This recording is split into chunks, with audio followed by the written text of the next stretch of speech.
Hey you guys, it's Britt. Today we're here to talk about the value of a specific kind of content that I cover when it comes to family vloggers. I also want to talk about people refusing to give a public apology featuring Miss Cake Lady in West Virginia. I'm also going to hit very briefly on what Aunty Lauren has been up to as of lately.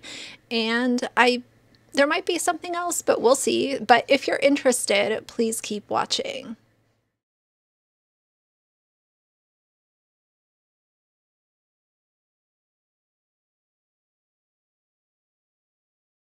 All right, you guys, so I was scrolling on TikTok and I saw that Mom Uncharted actually did a video that I want to reference in my video because this is something that I've talked about obviously a lot because of the kind of content that I cover. But when it comes to the value of family vlogger content to creeps online. And the reason that this came up is because there was a gymnastics video that was published over on TikTok. It was sent to Mom Uncharted, and essentially the woman in the video responded because people were giving her backlash about posting this content online when they're really creepy people. And she had the response that a lot of other mommy vloggers and family vloggers have, and that is, well, when I go to Walmart, there's creeps in Walmart. Like, what do you want me to do? Lock up the kids in a box and never never let them basically out of the house. That is a really common response. I've heard it quite a bit. I know that Colleen Ballinger came with that response when she was confronted about her nieces and nephews years ago before she had kids being on YouTube, and she basically said, well, there's bad people everywhere. What do you want to do? The issue with that is nobody expects people to lock up their kids in the house and never allow them to experience childhood. The argument from people who cover family vloggers and mommy influencers and stuff is that when you're giving them the content that they really lust after, and that is, gymnastics stuff, swim meets, clothing try on, the diaper changing, bath time, shower routines type of videos featuring children, that is the content that they're looking for. And Axel is sleeping right here at my feet, so if you guys hear him start to snore, that is what the noise is. Not only are you putting content featuring your kids out there, but you're putting them in very compromising positions in said content that has a higher value to the bad people online.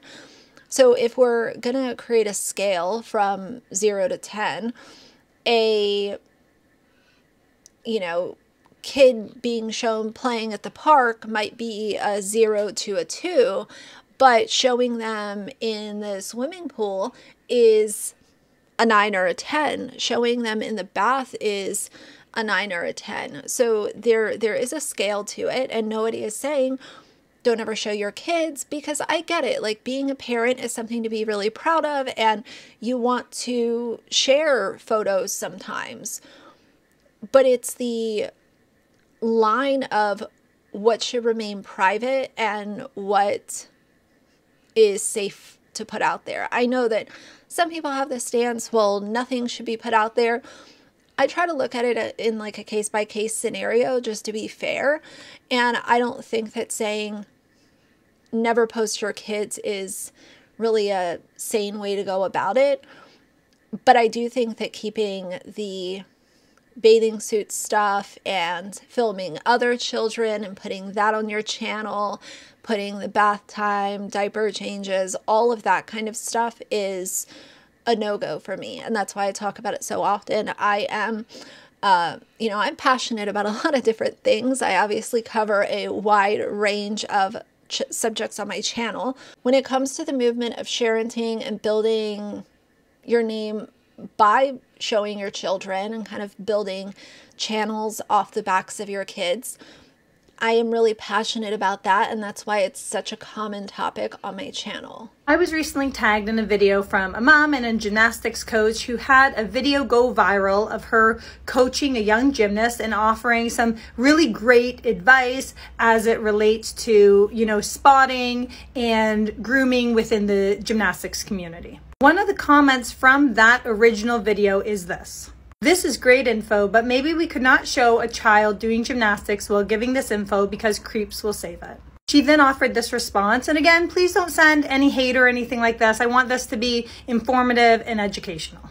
And it from the side that we shouldn't be posting kids on social media and there's predators out there, but on the same flip side, I'm like, well, there's predators everywhere. When I'm walking in Walmart with my child, people are looking at me and my child, unless we just keep our kids hidden in the house, they're going to be exposed to predators. That's why. And as a reminder, myself and others who advocate for not posting your children publicly online are not saying lock up your kids. Kids need to function in the real world for their, mental health and their well-being, and let kids be kids, but they do not need to be publicly posted on the internet. That is not a need, especially when the content you are posting about them is known to be valuable to predators.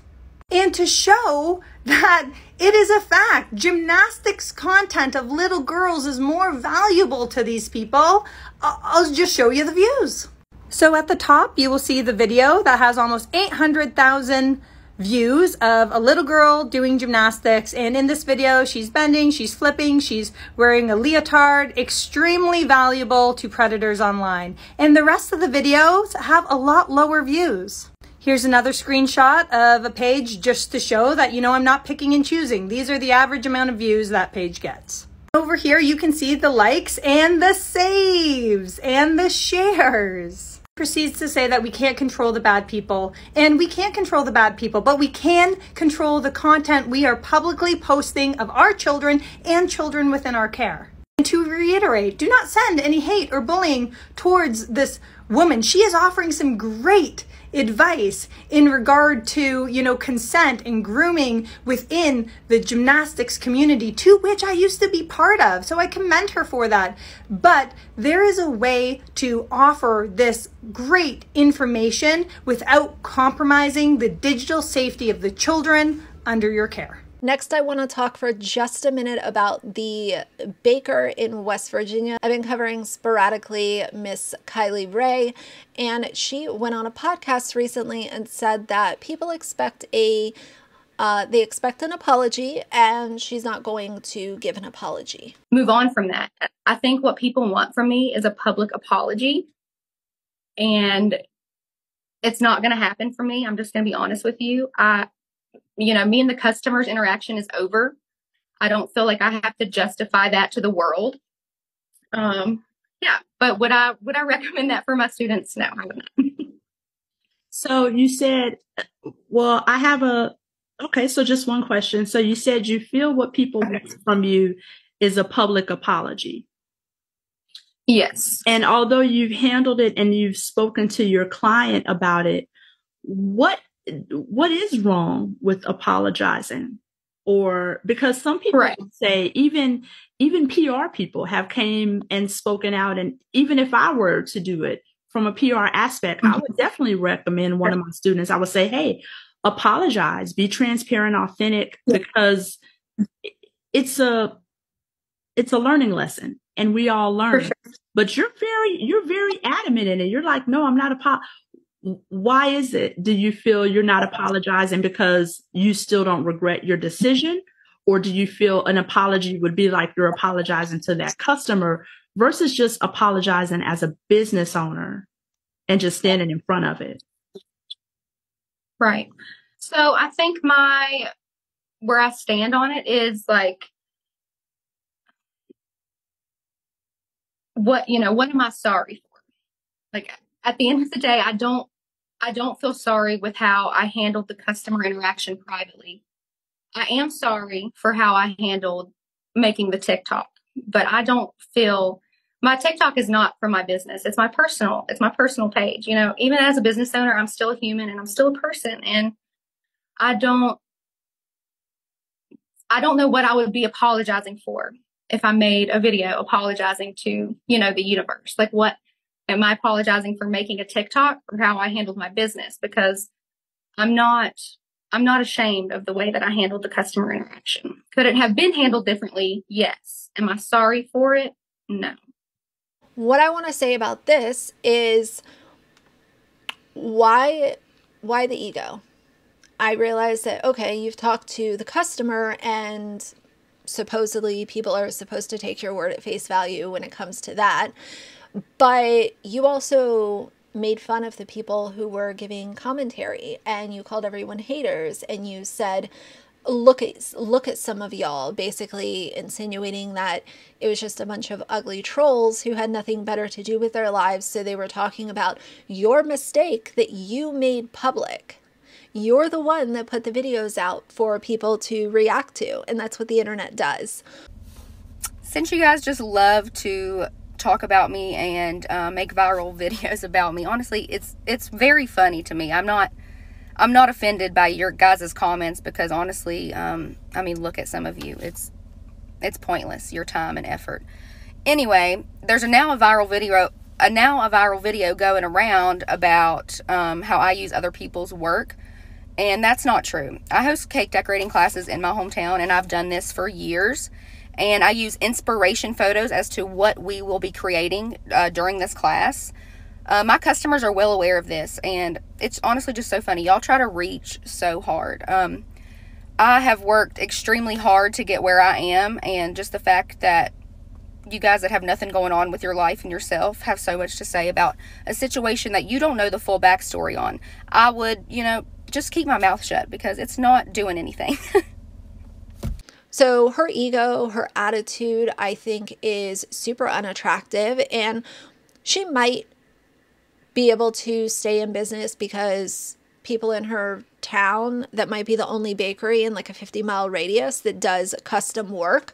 So she might be okay, but I do think that she will probably end up getting herself into a mess down the road and having more issues. I'm not sure, and if I come across something, of course, I will let you guys know down the road. But it's unfortunate. It's unfortunate when an ego gets in the way of just saying sorry that you messed with a customer like that, and you were so rude to people who were having an opinion about it. Can't even say sorry. I mean, okay, girl, but karma, what comes around goes around, that little rule.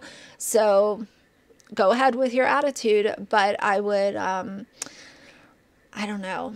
I would rethink things if I was her, but I'm not her, and it's not my business, so I really could not care less.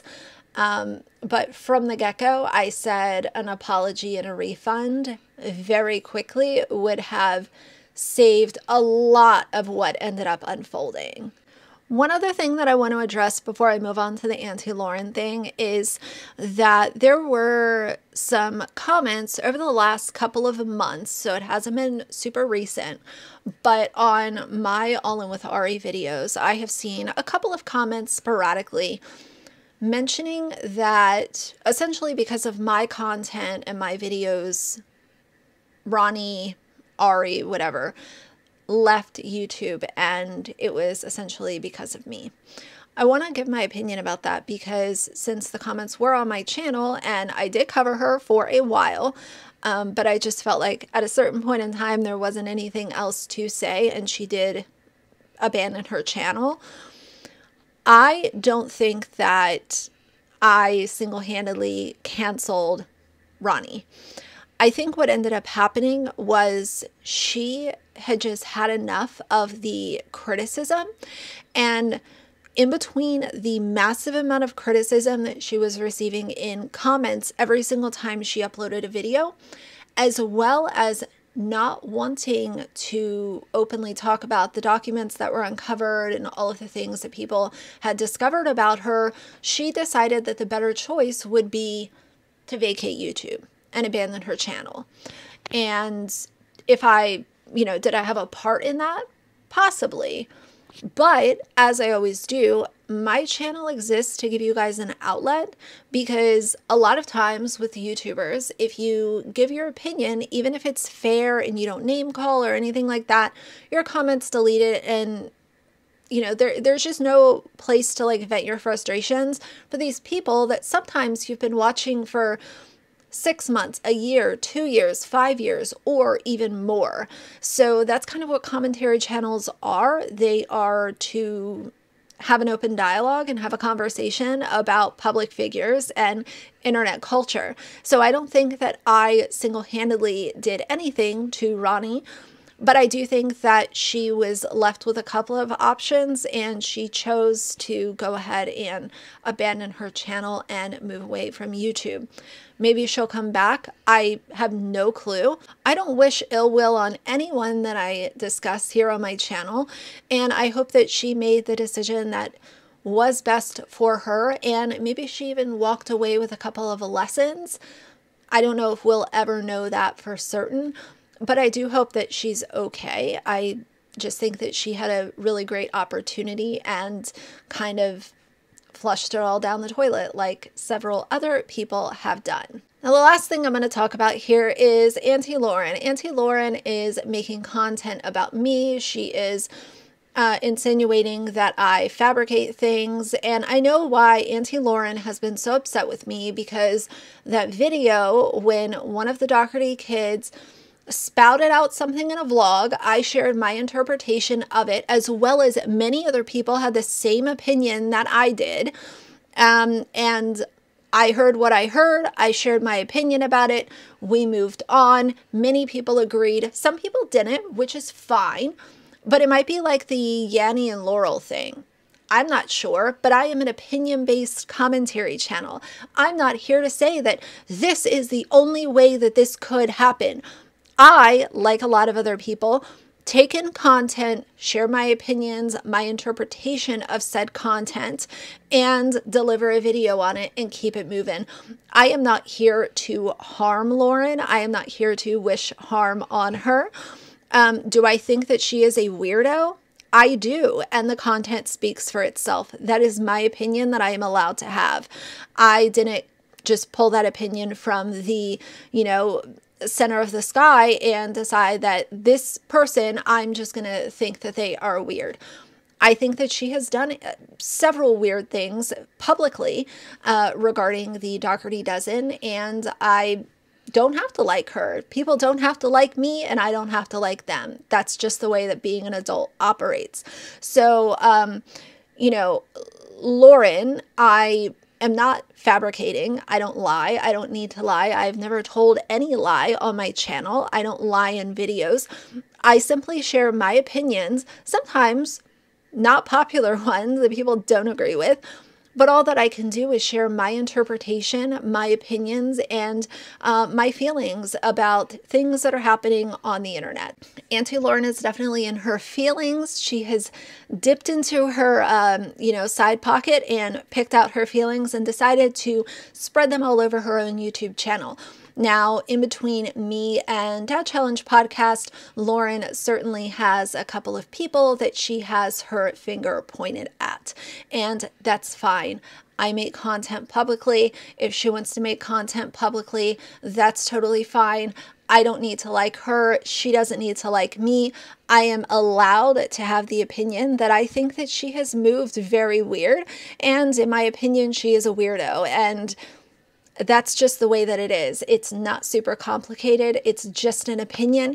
And if people thinking that you're weird or they don't like you is going to make you crumble and respond with a video every single time, YouTube might not be the place for you, because there are a lot of people that don't like me. There are a lot of people that have made videos about me, some of them not nice at all, but I don't respond to any of them because they're not under contract to like me. They don't have to agree with me. They don't have to like me. They don't have to watch my videos. Okay, what do you want me to do? Cry about it? Make a video every single time and say that I'm, I'm being bullied. This person, here's a video for every single time someone has had an opinion they don't like me. people don't like each other. It's part of being an adult. Get over it and move on. That's how I feel about it. But either way, I think that's enough ranting again for today. I feel like I close that out quite often. But either way, yeah, more content coming. I did make a video about the TikToker Ken, and I know that that's not content that I typically make. It's also a video that is quite long. It's over an hour. But if you are interested, go check that out. It is a interesting little rabbit hole that I have fallen down the last couple of days, but it is up on my channel. But either way, for now, if you like the video, please leave a like and a comment. And if you'd like to see more from me in the future, please subscribe. I'll see you guys soon. Bye.